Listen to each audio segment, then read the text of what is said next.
Thanks for the intro there, guys. All right. We'll talk. We'll talk. All right, with that, let me start over. Welcome to the Community Development Meeting, March 8th, 5:30 p.m. We do have a quorum, so I'll call this meeting to order.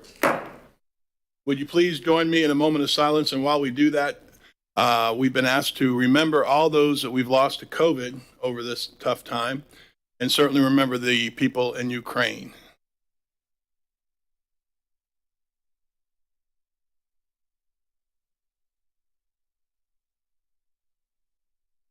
And the pledge to the flag. Pledge allegiance to the flag of the United States of America, to the republic which stands one nation, God, indivisible.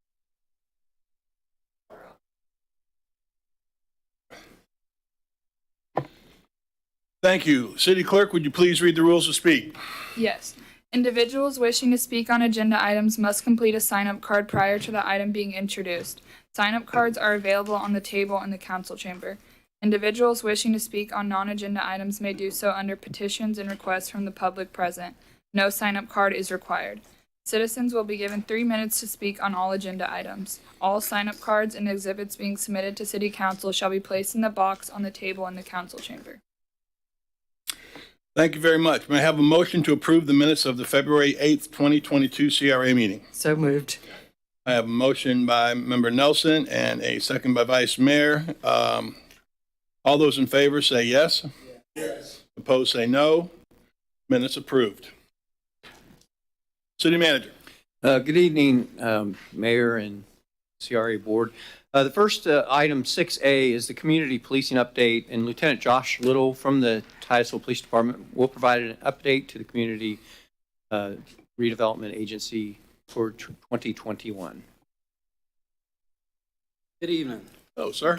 I'm going to try to talk through this without coughing. I have a cough and I cannot shake it. I'm presenting the 2021 fiscal year CRA police initiatives beginning October 1st, 2020 through September 30th, 2021. So I want to explain what the hyphens are between the two numbers. The first set of numbers are the number of activities for each individual incident or incident that occurred that was done within the CRA on CRA grant funds. The other number is that was done as a patrol initiative citywide. So as you'll see on property checks, within the CRA, under grant funds, they did 1,001 property checks. And without using the funds for that grant, they did 2,225. Traffic stops is 127 versus 1269. And the suspicious persons or suspicious vehicles and incidents is 31 versus 506. So I think what that shows is that although we have that CRA grant fund, the officers know the importance of doing their enforcement activities within the CRA, and they're not utilizing those extra funds to do it. It's a citywide initiative, and they understand the importance of that. The grant hours spent were 480.75. That's roughly right above $16,000 that was used for CRA grant money on this initiative. Calls for service within the CRA during this fiscal year, 8,683. Citywide, and this is citywide for fiscal year, this is not citywide calendar year, 114,392. Total traffic stops. Again, these are traffic stops done by law enforcement activities, not necessarily under the CRA grant, but this number does include those of the CRA grant, and that's 1,269 within that bordered outline, which is the CRA district. That's roughly an 11% increase from last year, same time frame. Traffic accidents. Accidents with injuries, this year were 52. Last year, 54. 4% decrease in accident with injuries. Accidents without injuries, 138. Last year, we were at 122. We have a 13% increase in accidents. So how do we get that increase? I mean, quite honestly, we have an increase in traffic flow. Our traffic has increased in Titusville tremendously, and US 1's a main artery. It's a main artery through the city. It's a lot of people traveling through. They're visitors. We stop a lot of visitors coming through Titusville. And 35 miles per hour, they don't see those signs. They're continuing at 45 miles per hour because they think that that's the U.S. traffic limit. And distracted driving. We also have distracted driving. Traffic tickets by warnings. So I didn't have these in previous slides, and one of the reasons why is because it was very hard to extract that data. We have a new software program now called Socrata, and in using it, I found that I can do a couple different things with it, and this is one of those things that I can do, and I've got some other slides that you'll see that are a little different from last year as well. So traffic warning and citations, we did 119 warnings, 104 tickets, and 61 of those were criminal, which means they had to appear in court. That's just within the CRA.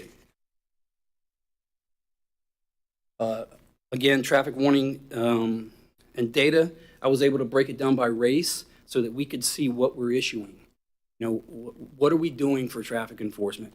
And I'll tell you, the chief's big initiative on traffic enforcement, his main thing is let's teach it as a learning lesson and not a punishment.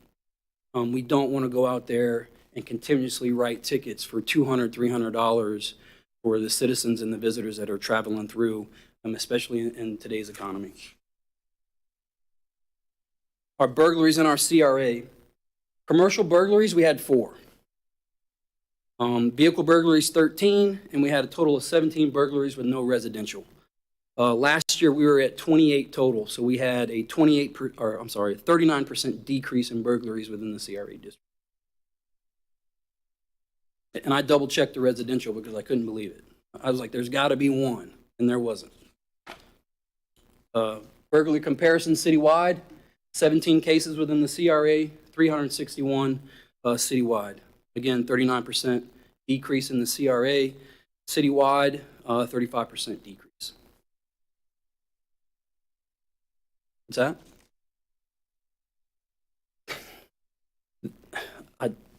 It's either our efforts, it's the amount of time we're putting in the CRA, even though a lot of it's not on CRA grant, there's more than the majority of it is not. Or it could have been because of the pandemic and people just stayed home, especially with the residential. I mean, it's like I said, I looked it up again, I was like, man, there's not one, and there wasn't. Another thing that we're seeing is the use of cameras, doorbell cameras. Cameras are really starting to, people that would do a burglary starting to realize that they're on tape everywhere they go, basically. Good call. That's true, and there's some other initiatives that we got that I'm going to talk about real quickly that Commander Jeff King's working on to help out, and it may reduce these numbers even more. Arrest CRA, again, some new data I didn't have before. It existed, but for me to extract that data and pull it, it was a little difficult on the previous software we had. And I just wanted to show the arrests that we had made within the CRA, and to kind of break it down for you guys, we're at 98 total within the CRA. New data, again, top 15 arrest charges. And one thing I want to point out is that the resisting LEO, that's the highest we have, right? It's at 17 cases, 17 arrests. But you have to remember that when we make arrests, sometimes that's an additional charge that goes on. It's added on to another charge. So if I arrest somebody for driving while license suspended and they resist my efforts in doing that, that's an additional charge that may occur. I will tell you, you will see that there are a lot of narcotic offenses on this list. There's 44 offenses on here. Our narcotics unit has been working diligently to try to solve the issues that we have. They have served 4 search warrants at the Three Oaks based on narcotics. They have served 1 search warrant at the Budget. And there were some other cases that they were working and they were unable to, they completed them, but they were unable to serve the search warrants that they wanted to serve. So there was, I think he told me there was an additional 2 search warrants that could have been served at the Three Oaks. Overdoses, there were a total of 13. 9 of those were at the Budget. 2 of those were at the Three Oaks. 1 of them was at a vacant house on South Palm, and the other one was at Spaceview. So that's where we're seeing the majority of our narcotic activity, are those hotels. Points of interest, leveraging technology. Commander King is working on flock cameras, and I believe that is up for discussion tonight. I'm not sure. And we're looking at getting 15 cameras. Those cameras will be strategically placed throughout the city, not necessarily within the CRA, although there will be a couple in the CRA. What those cameras do is they identify license plates, they can identify vehicles, and they assist in preventing crime and reducing the crime that comes into the city because they tell us when somebody comes into the city in a vehicle that somebody may be looking for. That data can be shared with other agencies who also have the flock system. So as I was explained, I asked Commander King today exactly, tell me how that works when it's out of the city. And his explanation was, if we have a vehicle that we're looking for, and we identify that vehicle through flock and we enter that data, that vehicle could go to Georgia, and it would identify that vehicle in Georgia through that flock system. So it's a pretty robust system. And hopefully what it's going to do is it'll identify those people coming in, and it'll help us identify those people going out that are committing those crimes. Again, a Socrata, I mentioned Socrata. It's another piece of technology that we recently got, and as you can see by those previous slides, I was able to dial in a little bit. I'm still learning it. Next time I'll probably have some different data. But we also have a crime analyst, and I think we all know that a crime analyst, their main job is to identify areas of concern and crime trends, and what that does is it helps us to identify areas that we need to put our resources in. And again, that's a citywide effort. It's also there to educate the public. So we put that information out, we let people know what's going on, and we work with them in solving those crimes and reducing that fear.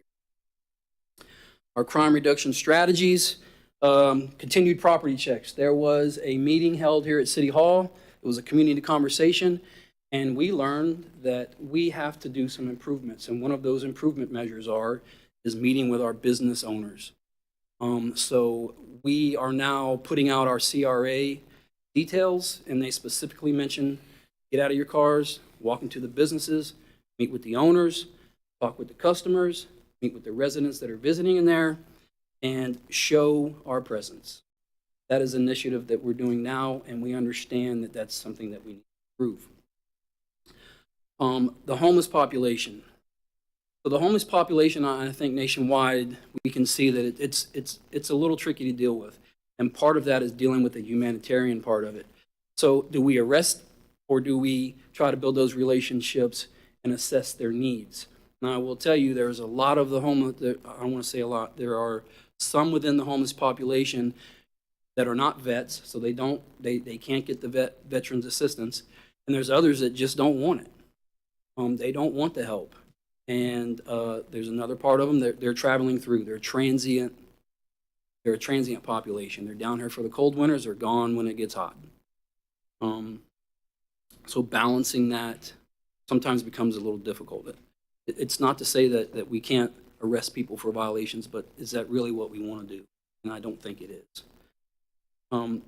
Now, trespassing, you can see that last slide that we had, our trespasses were one of the top 15, and those are the majority of the homeless population that are trespassing on our retail establishments, and they don't want them there. So they'll trespass after they've been warned, and they'll get arrested for trespass.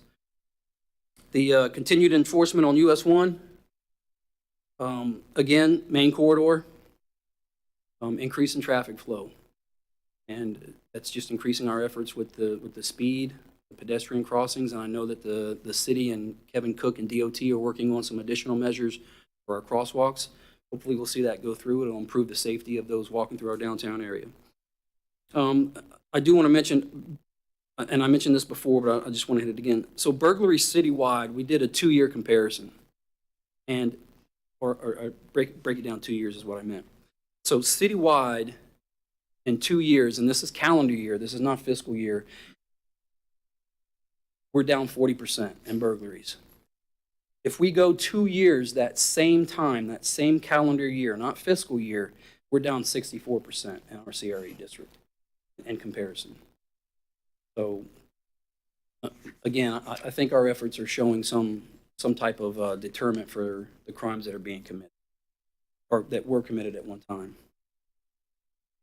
And questions, concerns, comments, I'll be more than happy to answer anything and take any suggestions you have. Member Ball. Couple of questions and a request. I would, for one, like to get a copy of your slides. I don't know, they weren't in the packet. And I think that'd be useful to dig in a little bit deeper myself into some of those statistics.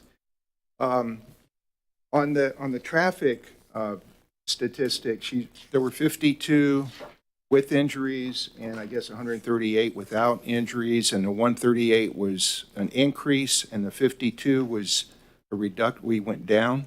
Yeah, so there's two different types of accidents that we respond to, with injuries and without. So our accidents that had actual injuries to them were down. Okay. So of those accidents with injuries, were there any fatalities? Without dialing down into it, I can get that number for you. I'll get it and I'll find out. Well, here's why I'm asking, and you sort of, you might have alluded to it. It may already be happening. That I have a work colleague with Florida Department of Transportation in District 5 that got a new assignment, and that new assignment is working throughout the district to try to strive for 0 fatalities. And that it's a position that reports directly with the FDOT district supervisor or secretary, the FDOT district secretary. And I had sort of an open invitation from her to reach back, and I had highlighted a concern about the increasing traffic in the downtown. It may not be the worst area of the city, so there could be other areas that are more urgently needing that kind of focus of attention if FDOT's willing to put it on there. But just for an example, I know that some of us downtown, we are growing increasingly concerned with the pedestrian crossover with the blinking yellow lights, because too many motorists just don't even observe it. You know, somebody will stop because, and a pedestrian will think they've got the right of way now, you know, because somebody recognized it and stopped. Another car will go plowing right through. Yeah, and I was talking to Tim, and I think Tim has a little bit more information than I do on that, on what Kevin Cook and DOT are working on. I think that's what. And Mr. Ball, just to let you know, what the initiative you're talking about is called Vision Zero. Yeah. And for council on the next presentations meeting, we have a representative coming to explain what it Lorraine is. Bovo. I'm not sure who it is, but yeah. Yeah. So we work together on the Indian River Bridge. So I think that it's a very serious initiative. They want to come, and her part of her job is interacting with municipalities or whoever's having it. They want to know where the problem areas are and see what they can do to address it. And the other thing that I asked her, I kind of knew the answer. We don't set the speed limit, but 35 miles per hour is, if you're sitting on the sidewalk down at the hardware store and you're watching vehicles come through at 35 miles an hour, you don't want to step an inch out beyond the sidewalk, or even, you know, an inch closer to the pavement, because those cars are moving fast. And I don't know if reducing speeds a good idea or a bad idea, but sooner or later, this growth of the traffic flow through the downtown, coupled with the increase in crowds, is going to, you know, just exacerbate a dangerous situation. It is. I mean, it's unfortunate that US 1 runs through our downtown district. It's, with it being a main corridor, I mean, I don't know how we get away from it as we continue to increase our population and increase our business infrastructure. We really, I don't see how we get away from that. Yeah, so the question is, do you get better crossings or slower speeds or traffic calming of some type? And we've talked about all of those things over the years. There's a way to get out in front of it. Be good to do. But the data is going to be an important part of that. So that's why I was asking some of the questions. Were there fatalities amongst the 52? How does that compare the CRA statistics to the rest of the city? So, whoever your contact is, if they want to reach out to him, I'd be more than happy to give them the data. To get the number of fatalities, I would speak, and that's me speaking to him, not you, to Lieutenant TJ Wright. he would be able to gather that information, and then him and I can work together, and I can dial into a specific intersection, and I can show the number of these specific intersections, what it's happening with this new software program. Okay.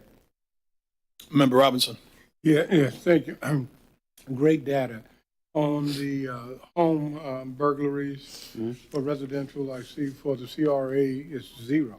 0. And that's wonderful. Now, my question, and you probably don't have this data, where in the rest of the city, was the larger percentage night or day burglary? Again, I can try to dial in with that system and figure out the specific hours. I'm learning this new software program. The old program, I would have had to have pulled each report or gotten a very detailed Excel spreadsheet and gone through each incident to determine what time it would have had happened. If I can play with the data and figure that out, I will get that information to you. It's something because I agree with city manager because I had, in my neighborhood, I had, people to pull me over because I was teaching my brother. What? I was teaching my brother-in-law how to drive. I was getting in driving lessons. And driving around the neighborhood real slow. I shared this with the city manager, driving around. And the neighborhood watch was pulled right up behind me in the front of my driveway. And you were a suspicious vehicle in the neighborhood, so we followed you around because you were stopping and starting. And I gave him a thumbs up because that's what it's going to take as we move forward for us to watch out for one. That's extremely, and because of the COVID, there's a lot more people home than it has been in earlier years. That's why I was interested. Is there more? The time of day that these burglaries happening out citywide. Yeah, and interestingly enough, that flock program that I had mentioned before and that I think you may hear about later tonight, that's going to help us identify who is traveling throughout the city in those early morning hours. It's, again, strategically placed. I'm not going to go over where they're going to be at this point, but they're going to be in positions where we think people are going to most travel or are most likely to travel through the city while they're committing crimes. And if they're out 2, 3, 4 o'clock in the morning and they happen to pass one of those points, we now have something to go off of. All right, thank you. Member Stokel. Yes, thank you for the presentation. I especially like the data portion. And you don't have this, but you were asking for suggestions. I would be curious to see age of the people that are getting pulled over in the traffic stops in the downtown, and if there's a way to see resident versus like somebody visiting a tourist, just to potentially help us in the CRA make better decisions for awareness. I'm also with Member Ball on anything we can do proactively with our traffic increase because we do anticipate Titusville is growing. I'm all for that. I'm curious about with the budget and the 3 Oaks, is there anything that we're doing if we know that information now to try to help that situation? You mean law enforcement wise? Mm-hmm. I can tell you they're continuing to investigate crimes of narcotic offenses in that specific area. Okay. I mean, I think for those of us that have been here a while, the budget in the 3 Oaks, that it's always been a source of some type of activity, just various types of activity. And talking to Sergeant Barber today, that's one of the areas that he is concentrating on. And then my last question in regards to the homelessness, this is probably just an open-ended question. Is there anything that we as a CRA board or you're seeing just in regards to what we can do to help the homelessness, but to also at the same time help the businesses and the patrons feeling safe and that dynamic there that you foresee? So I would tell you a lot of the homeless population that we run into, they're not violent. They like to drink. They will steal here and there to support their drinking habits, but the majority of them are not violent. And several of them have a mental disability, and that's why they're homeless. getting them the resources sometimes is difficult. And I can give you an example of one that I just couldn't believe I couldn't find anything. We had a couple that was dropped off, I think, by a bus, and they went to Lowe's and they built themselves a makeshift shelter and they put it on wheels and they were pushing it down Highway 50. And all we wanted to do was find a place to put them, and our shelters in Brevard were full. So I called Daytona Beach. Daytona Beach said that we will not accept those individuals unless you show up in a Volusia County law enforcement car. So because their shelters are full and they have their own homeless population to deal with, they're unable to take our population or transient populations that come through because they're overfilled. They didn't have any beds. Okay, thank you. Vice Mayor Jordan. Yeah, really appreciate the presentation. What I've gleaned from your whole presentation was really one thing. You're policing with passion. And I really appreciate that. I appreciate it. But you start talking about giving tickets. Why just give tickets? Just to educate the people on what to do. I'm a firm believer. I think one of the biggest mistakes we made downtown was we took away the parking from downtown. I think that would have slowed traffic, because when you see that you have an opportunity to park someplace, more than likely those behind you are going to slow down for sure. Right. But when you got a thoroughfare, just going there, there's really nothing to stop you. You know, they're going to go fast. Yeah, they are. It's just so easy to do. And as an excuse for drivers, you don't feel that you're going that fast, 35 miles an hour. But when you're a pedestrian, you feel the wind and everything. So, Correct. so we got to exactly do right. something, and I'm not sure what it is, but I wish we could do something about putting parking back on the front streets. Because to me, it shows that we're alive, things are moving, things are going in the right direction. Thank you, sir. Appreciate it. Thanks. And I think I'd like to conclude. I see nobody else. Thank you for the report. Pretty interesting stuff. I think you can see from the questions that at your convenience, if we could get more specifics about what's going on down there, who's going down there. Yeah, you're right. There's a lot more traffic, and you make some good points. You've got a lot of people driving through, and that's really one of the tough parts about trying to make an old downtown. They're going through, and sometimes they're going through faster than they should. But I agree with Vice Mayor that I like the fact that it's not just write a ticket, and you try to educate where you can. And I think that's pretty much been the philosophy, certainly since probably before that, but certainly since Chief Lau has been here. So I appreciate it. I appreciate the report, and keep up the good work. Thank you. Appreciate it. Thank you. City Manager. On to 8A, which is the community redevelopment annual report. And what we're asking for the CRA board to do is review and approve the FY 2021 annual report for the City of Titusville Community Redevelopment Agency, and approve the transmittal of the report to the CRA's creating municipality, City of Titusville, to meet the 31 March deadline. After the financial audit information has been completed, it will be added to the report, posted as required by the Florida statutes, and courtesy copies will be sent to the taxing authorities in the county. And Mr. Ford's here to answer any questions that you may have on this report. Mr. Ford. I have no presentation, just here to answer any questions you might have. I'm sure you've all read the report, and if you have any questions, I'll try to answer them. Vice Mayor, I think you might have the light from previous. Okay, Member Robinson. Yeah, good report, good numbers.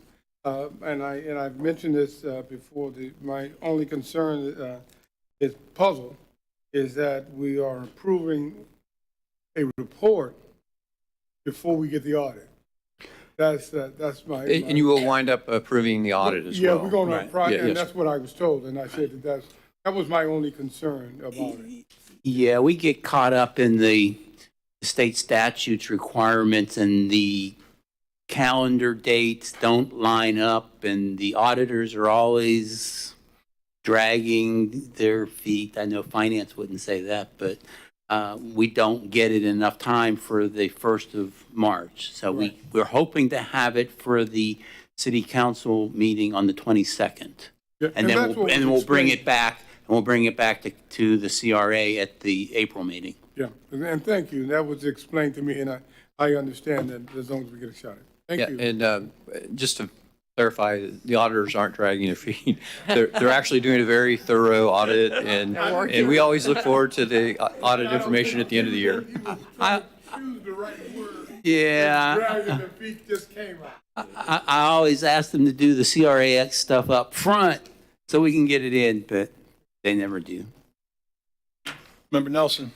I just wanted to say, after reading these reports for, 6 years now, it seems like we're really slowly getting better. And it was nice to read it. So thank you. Anybody else, any comments? Are we looking for cards on this? No cards, just and We will- have one card. but this is a presentation. City Attorney? Say it again? The recommended action is to review and approve the annual report. So the answer is big Yes. cards. Yes. All right, call the cards. One card, Stan Johnson. You're getting more and more to carry. Yes. Good evening, Stan Johnson. I'm here to remind you of some things that Clock, please. happened in 2021. And that is that what we had is that we had a sewage spill, and that was allowed by our city manager and our John Stauffer. I mean, it wasn't allowed that part, but part of it was, and the part that was allowed was what I've shown you before. And this right here, the sewage spray on people, cars, so forth like that. You've seen this before. I believe you've seen it. Sarah, I don't know, she's busy right now. But I'd like you to, stop tiptoeing through the tulips, Ms. Dr. Stokel, and pay attention to what's going on. So as you see back there is that this is an important thing here that's going on, is that we had spraying people, and I've just made another poster, of millions of gallons. And this says barbaric.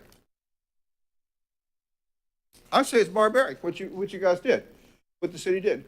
And it went into the river, spraying people, cars, babies, with park fountains of piss and poop for greater than 4 months. This is not in your report. It's not in the floor today. It's not in FDEP. In fact, what the city has done is that they filed a false report. In other words, Sean Stauffer filed a false report. I hope Mr. Akers is listening to this, because it was a consent order, and which stated that sewage stopped flowing into the river on December the 19th. However, we have all kinds of witnesses, including, right here, myself, numerous people in the city. Stop clock. Yes, sir. What do you think you're talking about today? I'm talking about this annual report. What the fiscal report? It's a fiscal report. All right. So Okay. this is a big fiscal issue. Start the clock. Okay. I mean, for goodness sakes, I mean, what we're talking about is that, don't you remember the consequences of this consent order? Whoa. I hope that some of that is in your report, but a lot of it is not in your report. And that is what can happen years from now. For example, somebody can come down with hepatitis B. They might not know it for years from this sewage flow. All kinds of things can happen. This is not just piss and poop. This is piss, poop, and pathogens that the city sprayed from Sandpoint Park and Spaceview Park. It's a big deal. So not only that is I even posted signs. This is an example of a sign I posted, and it shows that, by golly, we went beyond. This is December the 22nd. It's flowing. December the 19th. Y'all said it's not true. So I think you should make your reports truthful. This report that you have right now before you with Mr. Stauffer and Mr. Larice is not true. It's false. So I don't think you should endorse it. You shouldn't approve it. It's like, what do you call it? How about fraud? So anyhow, I wish you luck. I'd like to. Thank you, sir. I see none at this time. Thank you. Thank you. Any other cards? No other cards. We need to approve this. All right, I need a motion to approve. Motion to approve. I have a motion from Member Nelson, Second. second from Member Ball. Roll call vote. Member Robinson. Yes. Member Nelson. Yes. Chairman Diesel. Yes. Vice Chair Jordan. Yes. Ball. Yes. Member Stokel. Member Aker? Yes. Motion passes unanimously. City Manager. On to 8B, which is the American Rescue Act extension of the farmers market memorandum of agreement with the Greater Titusville Chamber of Commerce. Staff and the chamber are recommending 4 additional market events are proposed between March and May of this year that will expend the remaining funds of the token program.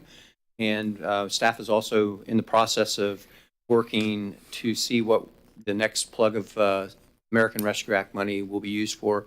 And we will probably be coming back to council to recommend approval of future farmers markets because it's an extremely successful program. So with that, we're recommending that you approve the MOU to extend the 4 extra farmers markets. Thank you. Staff.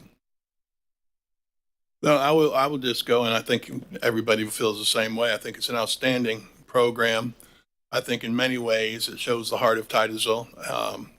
Have we had some issues? Well, matter of fact, it's a nice issue. The issue is we have so many people down there that parking's an issue, and some people struggle with that. But I do want to say that it's an outstanding program. It shows a lot of heart, and I know in your case, a lot of hard work and sweat, and you and your team, because that's what you say, and I appreciate that.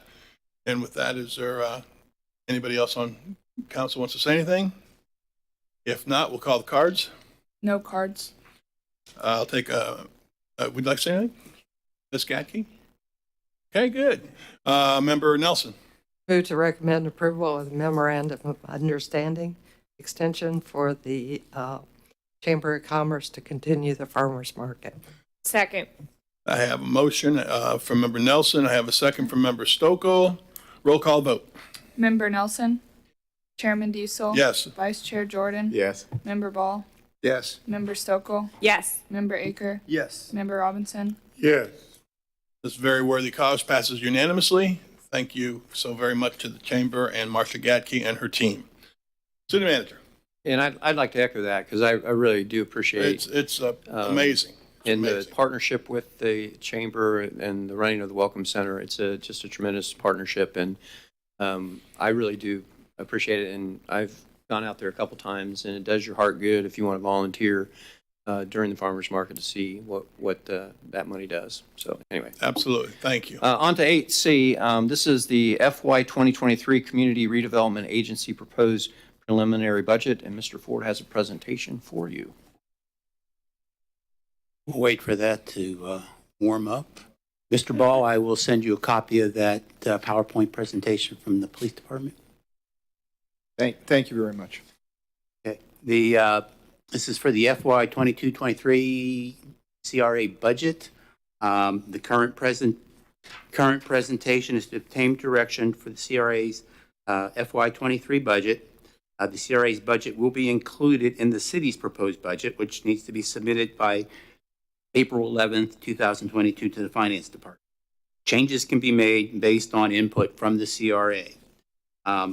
The information that we're going to provide you with tonight is based on very rough preliminary revenue estimate with no change in the tax increment revenue from FY22, so it's very conservative. Staff will provide budget updates to the CRA at your future meetings, and we'll find out more information about property tax values from the Property Appraiser's Office, proposed millage rates, and direction can be provided by City Management and the Finance Department Budgeting Division. CRA has personnel, operating, debt service, and capital expenses. Capital expenses are often multi-year projects, and a good example is the Spaceview Park Pier project. So looking at our estimated revenues, and again, this is very conservative. It's based just on last year's tax values and estimated TIF revenues. And we come up with that total of $982,412. We think that it'll be a little higher than that. We go into our debt service. Happy to say that the Commons loan, the last payment is being made this year, so we will not have anything for that in the coming year. That just leaves the US 1 corridor projects bond, which for the last payment is in 2030.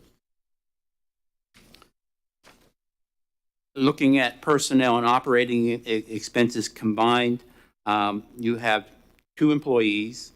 myself and a full-time maintenance worker. The number we have is based on our information we received from the budget office. It's about 139,000 plus.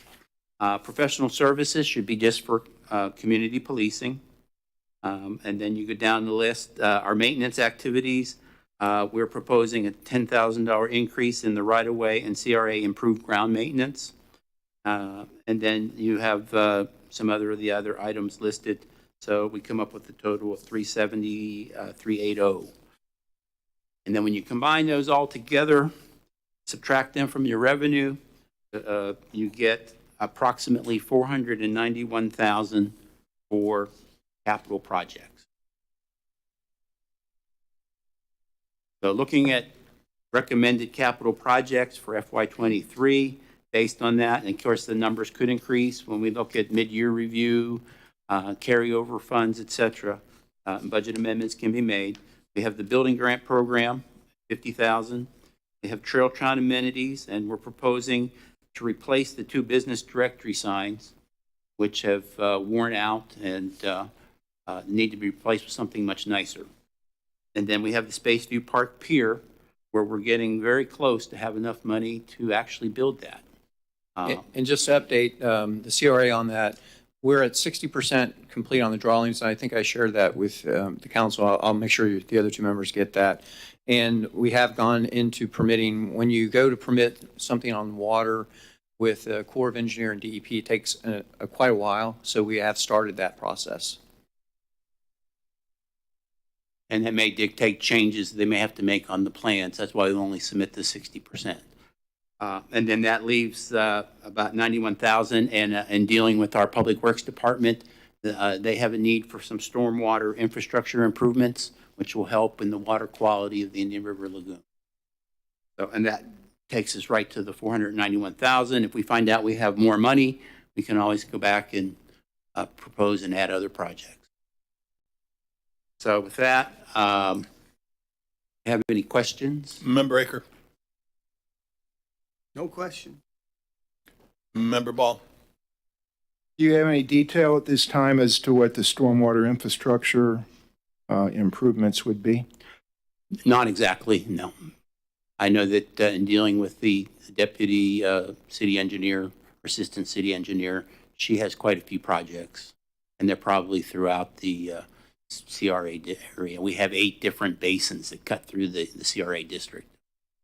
So I, for one, would be interested in getting a little bit more.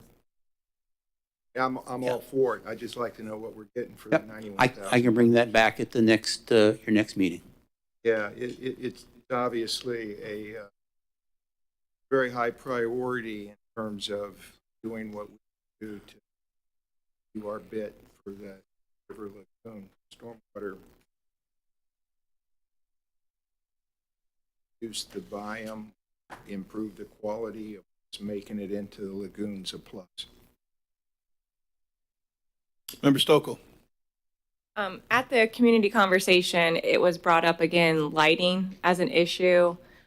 Do you know if we have you seen any more needs in the lighting department? I know we've talked about it several times. I just want to make sure that is at. I'm really not sure where that comment came from because we're completely LED downtown now. Okay. And I know we're going to put the poles out by the theater, which is a dark area right now, but I have walked around in the evenings and I don't sense that same level of concern over darkness. Okay, so we're good as far as certain areas having the fixtures and the fixtures working. So And the LED lighting, of course, is much brighter. Okay, so I will, if that is a concern, I'll circle back and bring it back up if I hear that again then. Yeah, thank you. And I certainly was one. I remember Vice Mayor Jordan and I talking about how we were getting older and needed more light. Yes. Member Jordan might not have said that, but I know I did. Oh, I see. And I do believe that having gone down to the events, that the light is better. We can certainly, continue to listen and walk and look. But from when we got on here, 5 or 6 years ago, I do believe that it's been a constant effort to improve the lighting, and I'm excited about that. Member Robinson. We've left the pole lighting wraps up as well. The LED Yeah, those are rope nice. lights, yeah. I get a lot of comments on that. Other than some people think there's still Christmas decorations we didn't take down, but Oh, my goodness gracious.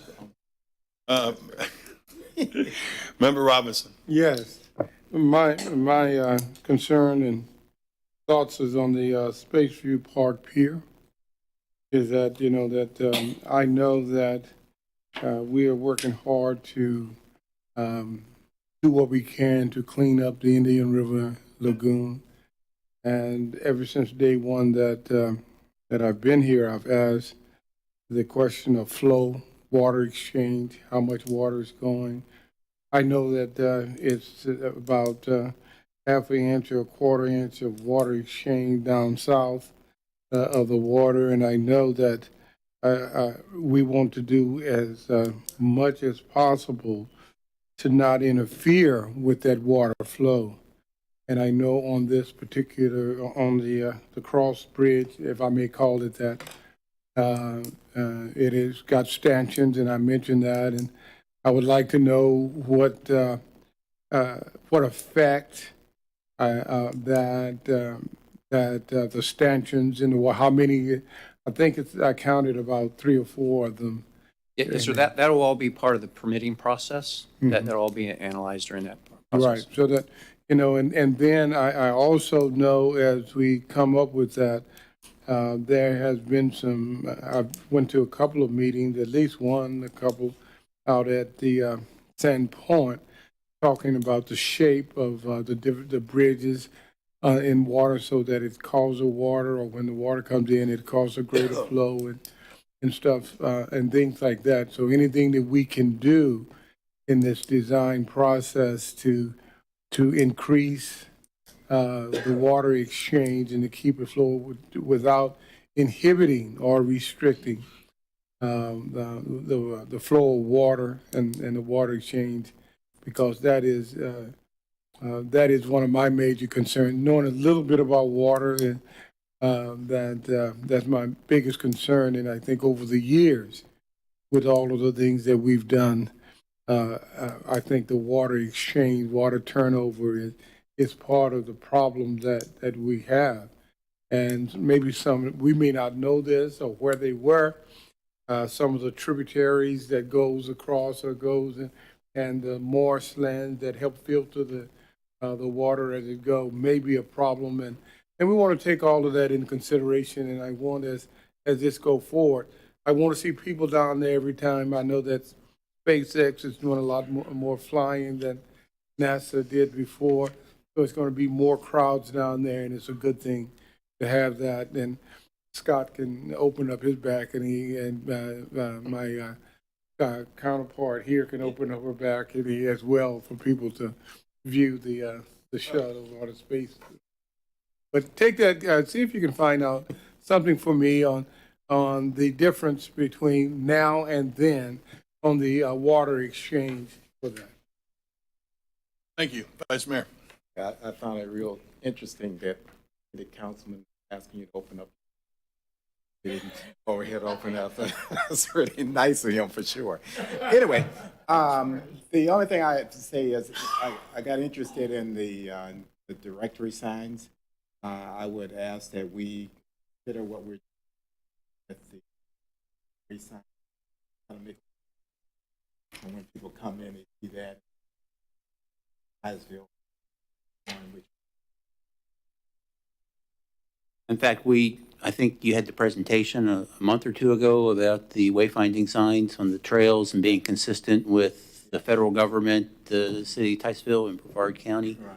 So yes, we will have it designed so that we'll be consistent with the trail system. Good. Thank you. I see no others. Member Aker, your light's still on, but I don't think you're, say anything. Okay, there you go. No worries.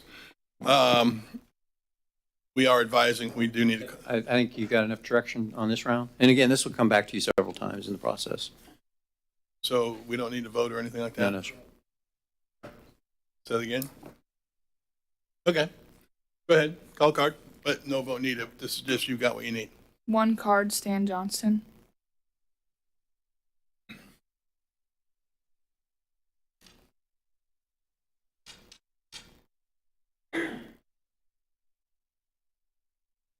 Stan Johnston.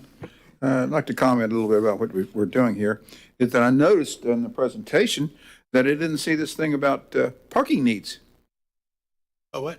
about parking needs. Oh, okay. And I'm going to say is, I'm very tickled and happy because I entirely agree with that, because there's so many areas that I see that we could get parking without having that parking garage that was proposed by council and CRA and council for numerous years.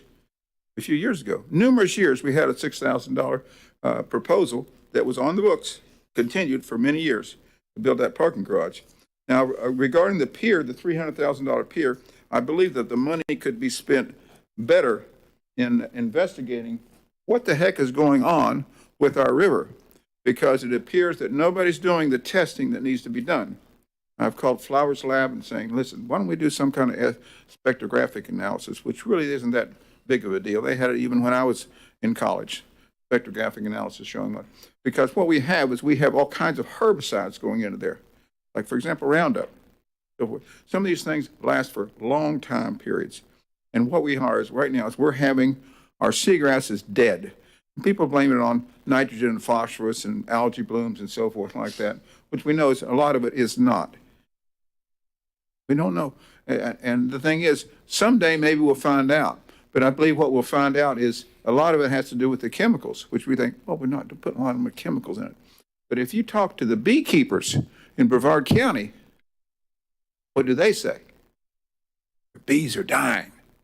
Lots of them, lots of hives died because of the spraying from the air. You think that doesn't go into the river?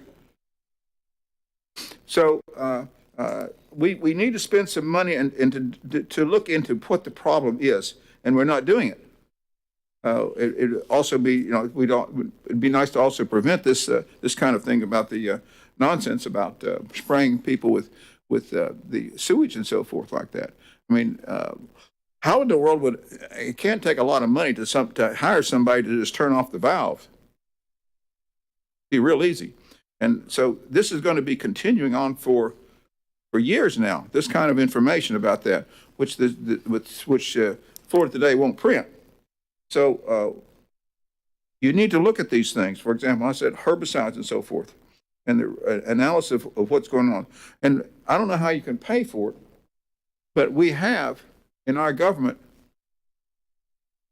need for truthfulness. And I don't know how you pay for truthfulness or whether you have more checks and balances in some way, but the city of Titusville is incredibly involved in not representing the truth about what's happened to the river, about the spillage into the river, about other things like that. I'm asking for more time. Thank you. I see none. Thank you. All right, any other cards? There's no more cards. All right, petitions and requests. All right, petitions and requests from the public.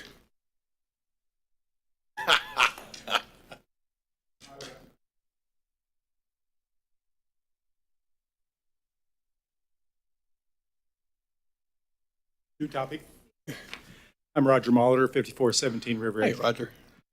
I sent a letter to Dan notifying him that I wouldn't be accepting a reappointment out at the Titusville Cocoa Airport Authority. My time is up on July 22nd, I think. We got a lot of things happening at the airport. And I wanted to see if there was some way we could get a transition so that we didn't have an empty seat for a while. So I'll turn in a letter if I need. Absolutely. Give it to the clerk. There you go. I think there's a lot of exciting things going on at the airport. I guess you probably have heard. Popping. We could have 1,000 jobs coming out of that airport in the next 3 or 4 years. So I'm happy about that. Mitchell Pupa wanted to just say hello and say he's interested in taking my position. Is that all right? Go ahead and finish your part, and I think I'll do them separately. Well, first of all, stand there just a second and let us thank you very much. Yeah. I mean, this is not like you're not just a guy that just kind of did a little bit of something. So we certainly will recognize that more officially later. But right now, as I hope I replied rightfully in my reply to you, your service, your positive service, your positivity for our city and our airport is appreciated greatly. And with that, I'm going to pass it over to the Vice Mayor. Yeah, that's a surprise to me. I didn't know you were going to do this, but I appreciate your service. I know you were pretty dedicated to making things right there. And I really, I'm happy to say that from when I started to now, Right. It's a we've big turned, difference, we've right. turned this Boy, thing oh, around. boy. Boy, oh, boy. So very much appreciated. Thank you so much. Thank you very much. Thank you.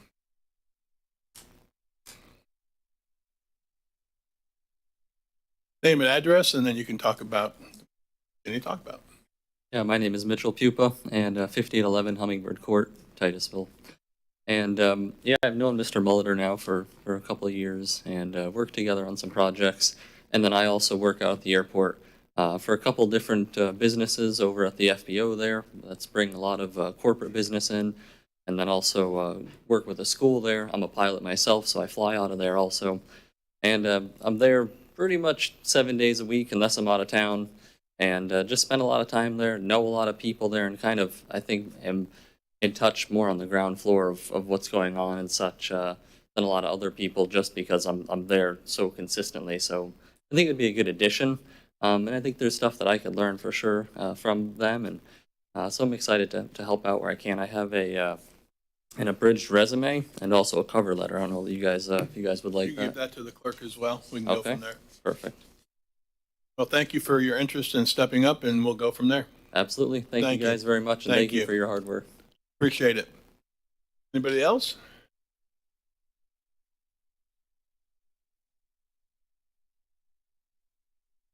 I'm not going to use all these. Go ahead.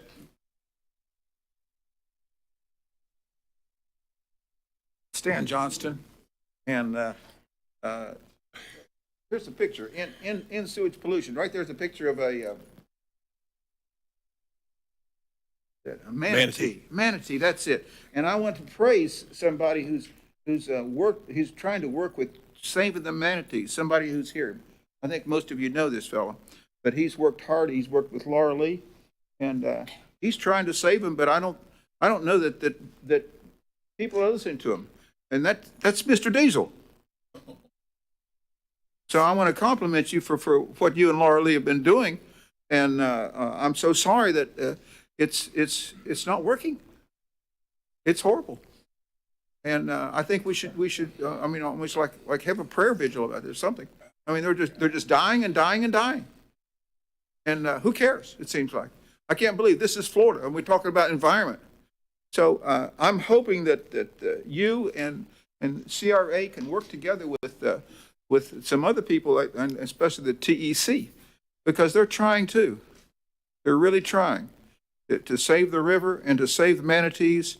And it's a horrible situation that CRA is especially concerned with, because you're right there on the river. And I'm bringing this to you because you're kind of like our hope. The state's turning their back on us. FDEP turns our back on us. And I mean, I'm serious. FDEP is the one who promoted this consent order that was a false report. Florida Today. They're turning their back on us. They won't report what's going on. We need Mr. Diesel, other people. We need you guys to work this thing out. It's a horrible situation where there's so much dishonesty going on. Florida Today, they report all these things about the river and so forth like that, but they're avoiding a lot. Do they talk about the chemicals and the herbicides and so forth going into the river? If they do, maybe sometime they're talking about some PFAS testing and so forth like that. But we need help. We need you to really look into this. And I've suggested about the $300,000 and so forth. Something needs to be done. And someone told me that it's so big, like, for example, the spraying, aerial spraying and so forth like that, is that they'll stop you. They'll stop any efforts. They're doing everything they can to stop you from investigating what is going on with the river. I believe it. I believe it. So I'm asking you to think about our environment and think about what our government is doing that's preventing us from having the livelihood of this river. It's gone down to, well, it's horrible. I came here in Florida in 1952. I guess I'm out of time, aren't I? I know where you're going. Thank you. I appreciate I know the you'll work. miss me, won't you? Thank you. Anybody else for the petitions requests at the CRA meeting? I see none. The final is, Well, Was there somebody else? No. The final agenda item is 10A, which is the Executive Director's Report for March. And subject to your questions, it's informational. Any questions, Member Ball?